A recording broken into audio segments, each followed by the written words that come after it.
Selamat malam, Bapak-bapak yang dikasihi Tuhan. Kembali lagi kita masuk dalam ibadah Pelkat PKB yang masih dilaksanakan di rumah masing-masing. Kita akan masuk dalam pembacaan serta perenungan isi firman Tuhan.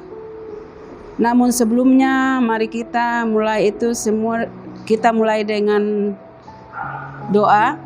Mari kita siapkan hati dan pikiran kita untuk masuk dalam doa memohon bimbingan Roh Kudus. Mari kita berdoa.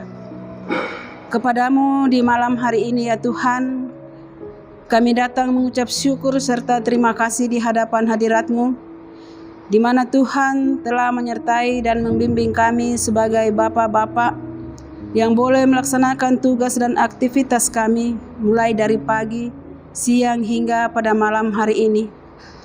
Pada malam hari ini Tuhan, kami sebagian dari Pelkat PKB datang menghadiri hadirat-Mu untuk mau mengikuti ibadah PKB pada malam hari ini. Engkau sertai dan bimbing kami sehingga kami boleh mendengarkan firman Tuhan. Ya Tuhan, kuasai hamba-Mu Tuhan yang akan menyampaikan firman Tuhan. Karena hamba tidak punya kemampuan apa-apa ya Tuhan. Karena Tuhan telah memilih hamba, maka pakailah hamba-Mu ini dengan penuh kasih-Mu. Ya Tuhan Allah Bapa kami dalam surga, inilah doa kami, di dalam nama Yesus kami berdoa kepadamu. Amin.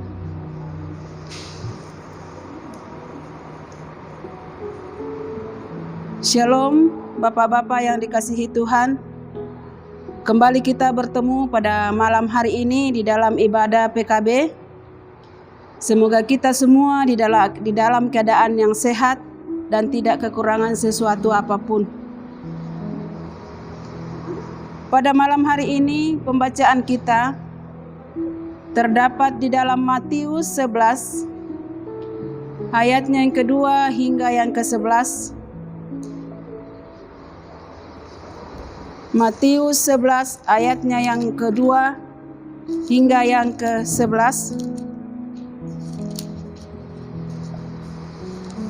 yang menyatakan Yesus dan Yohanes Pembaptis.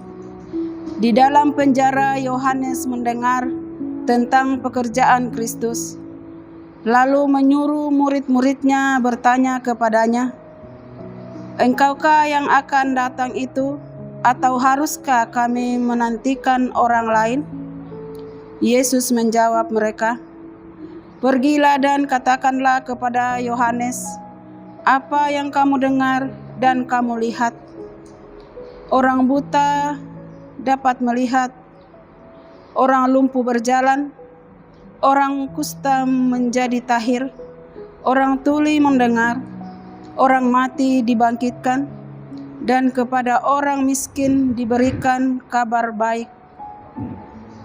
Dan berbahagialah orang yang tidak menjadi kecewa dan menolak aku."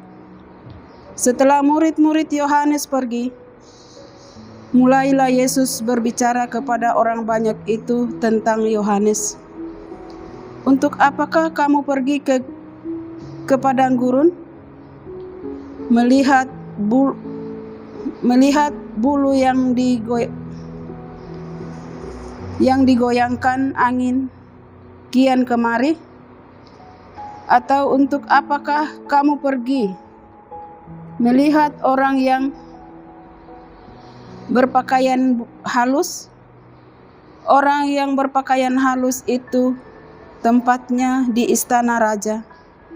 Jadi untuk apakah kamu pergi melihat nabi-nabi benar? Dan aku berkata kepadamu,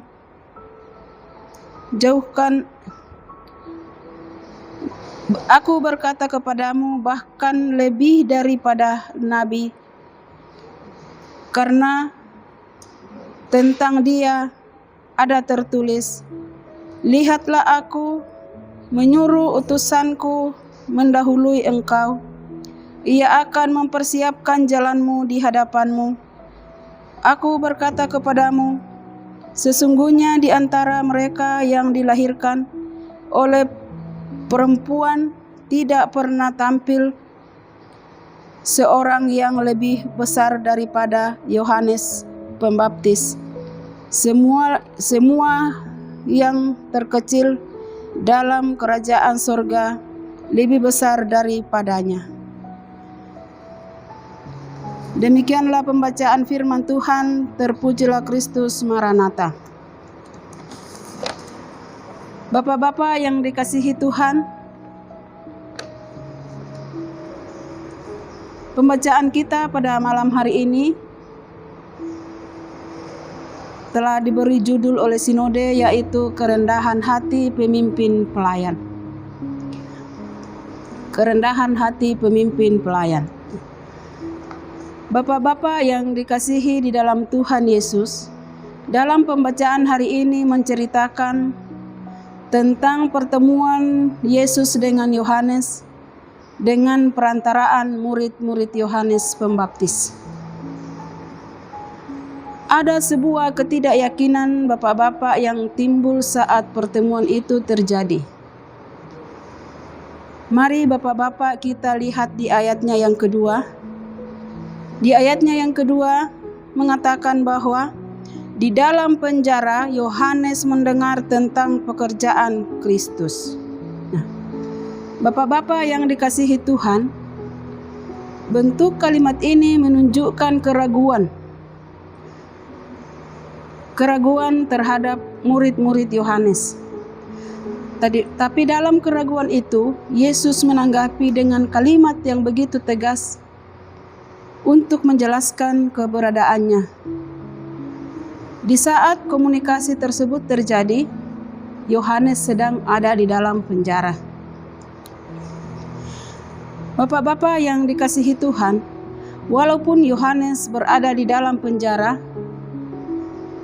dia tetap menjalankan tugas pelayanannya. Nah,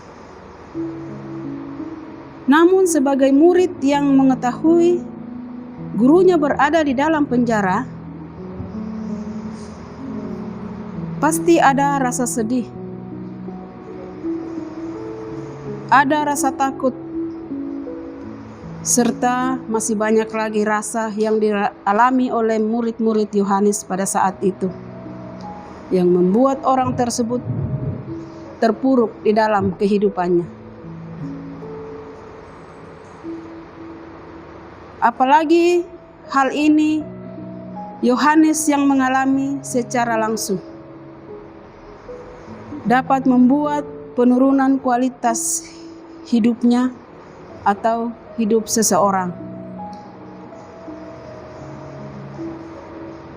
Bapak-bapak yang dikasihi Tuhan, maka tidak salah Yesus menjawab pertanyaan di ayat yang keempat dan yang kelima pembacaan kita pada malam hari ini, yang mengatakan, Yesus menjawab mereka, "Pergilah dan katakanlah kepada Yohanes apa yang kamu dengar dan kamu lihat. Orang buta melihat, orang lumpuh berjalan, orang kusta menjadi tahir, orang tuli mendengar, orang mati dibangkitkan, dan kepada orang miskin diberikan kelegaan."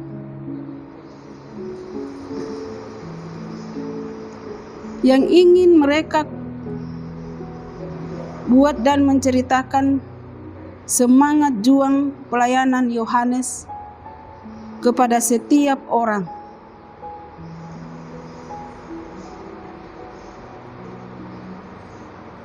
Bapak-bapak yang dikasihi Tuhan,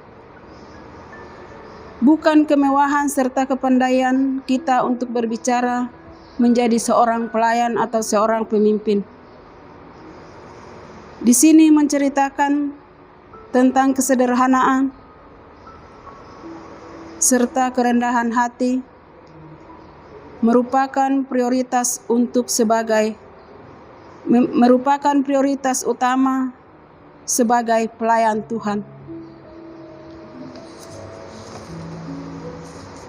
Bapak-bapak yang dikasihi Tuhan,